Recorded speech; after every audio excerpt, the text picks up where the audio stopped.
Shalom, Assalamualaikum. Perkenalkan, nama saya Clarissa Mokodasir dari kelas 4 keperawatan semester 4 dengan NIM 2014-201091. Pada kesempatan ini saya akan membuat presentasi berupa proyek video untuk memenuhi tugas ulangan akhir semester pada mata kuliah Tren dan Isu Keperawatan dengan judul Keperawatan Lansia.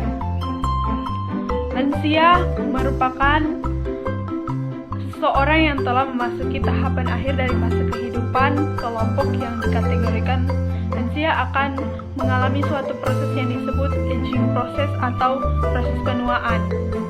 Aspek fisik dan psikis pada proses penuaan memiliki kaitan yang erat. Pada lansia, menurunnya kemampuan merespons stres dan perubahan fisik menempatkan mereka pada risiko terkena penyakit dan perburukan fungsional, masalah kesehatan yang serius, dan lansia membuat lansia harus hidup bersama keluarga dan teman. Berbagai hal dapat terjadi saat lansia hidup dalam suatu keluarga. Terjadi pergantian peran kontrol, pengambilan keputusan, ketergantungan konflik, rasa bersalah dan kehilangan, munculnya masalah dan penyelesaian tergantung pada hubungan lansia dan anak sebelumnya.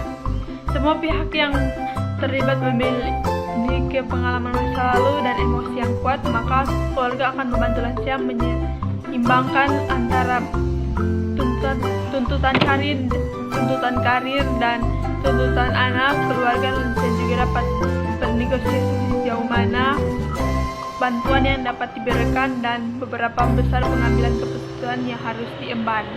Berikut adalah beberapa perawatan untuk dilakukan pada lansia. Yang pertama, memprioritaskan keamanan lansia.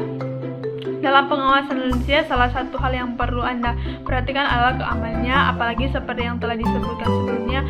Pertama, lansia memang membuat tubuh menjadi tidak sekuat dahulu. Hal ini membuat lansia lebih rentan jatuh. Untuk menghindari hal tersebut, lakukan modifikasi terhadap tempat tinggal lansia. Sebagai contoh, mengatur tata letak perabotan dan benda-benda sekitar lansia dengan tepat agar lansia lebih mudah bergerak dan berpindah tempat. Pastikan barang-barang yang dibutuhkan dan digunakan sehari-hari sudah dijangkau oleh lansia untuk meminimalkan kemungkinan lansia hilang keseimbangan hingga jatuh.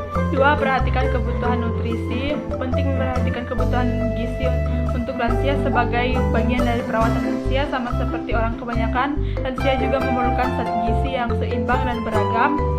Menerapkan pola sehat lansia dapat membantu mencegah timbulnya penyakit. Untuk mengatasi selera makan yang menurun, Anda dapat mencoba yang pertama, beralih ke porsi makanan untuk lansia yang lebih sedikit tetapi memberikan dengan frekuensi yang lebih sering. Berikut, meningkatkan asupan kalori dengan mengonsumsi olahan susu atau keju. Yang ketiga, menghindari mengonsumsi makanan tinggi lemak dan gula seperti minuman ringan, kue, dan biskuit. Next, berikut memenuhi kebutuhan lainnya. Dalam perawatan lansia, selain memenuhi kebutuhan gizi, Anda juga perlu memenuhi kebutuhan lansia lainnya. Sebagai contoh, membantu lansia untuk berbelanja kebutuhan, melakukan pekerjaan rumah, dan menemaninya selama berada dalam rumah. Namun kebutuhan lain lansia sangat bergantung pada tiap-tiap individu karena dikondisikan tubuh dan kemampuan tiap lansia bisa sangat berbeda. Sebagai contoh adalah lansia harus disuapi saat makan, ada pula yang masih bisa makan sendiri. Sebab itu, pertimbangkan pula aktivitas lansia sehari-hari untuk memastikan bahwa Anda telah memenuhi kebutuhannya, mulai dari menjaga kebersihan termasuk mandi, buang air, kegiatan makanan, mobilitas, berpakaian, dan masih banyak lagi. Yang keempat, membantu lansia untuk tetap aktif kegiatan. Salah satu kunci untuk hidup lebih lama lansia yang sehat dan bahagia. Perawatan untuk lansia agar senantiasa berbahagia untuk membantunya agar tetap aktif berkegiatan, bersosialisasi dengan banyak orang.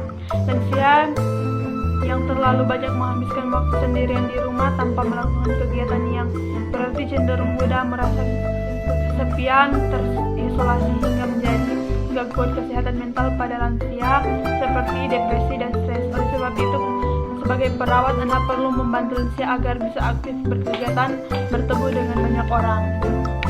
Hal ini bisa sangat membantu agar lansia tidak mudah merasa bosan, hidupnya tak berarti, dan berbagai pikiran dan perasaan pemicu stres lainnya. Selain itu, lansia aktif dan bahagia cenderung memiliki tubuh yang lebih sehat dan kuat. Yang kelima, menerima bantuan orang lain. Merawat lansia seorang diri bukan perkara mudah, apalagi lansia sering menguras pikiran dan tenaga. Anda sebagai perawat, demi kesehatan fisik mental tetap terjaga, jangan ragu untuk menerima bahkan meminta pertolongan kepada orang lain, khususnya anggota keluarga, teman, dan tetangga. Semakin banyak yang membantu dan melakukan perawatan lansia, semakin ringan pula beban Anda sebagai perawat. Setidaknya bisa berbagi tugas anggota keluarga, menawarkan bantuan, misalnya meminta bantuan untuk berbelanja, mengantarkan ke dokter, atau membantu menyiapkan makanan untuk lansia. Dan yang terakhir, memahami kondisi kesehatan lansia. Perawatan lansia merupakan salah satu hal yang sangat penting, khususnya bagi penyandang disabilitas atau memiliki penyakit tertentu. Sebagai perawat, Anda tentu harus memahami betul kondisi kesehatan lansia agar siap terhadap berbagai kemungkinan yang terjadi. Tidak hanya sendiri, Anda perlu mengajak orang lain yang berkaitan, misalnya anggota keluarga, untuk sama-sama memahami hal kesehatan lansia. Hal ini disebabkan agar kemungkinan bahwa mereka suatu saat akan keberatan menjalaninya. Sekian dari presentasi saya, dan untuk teman-teman yang baru lulus SMA SMK yang ingin melanjutkan ke perguruan tinggi, mari bergabung bersama-sama dengan kami di Universitas Pembangunan Indonesia Manado. Sudah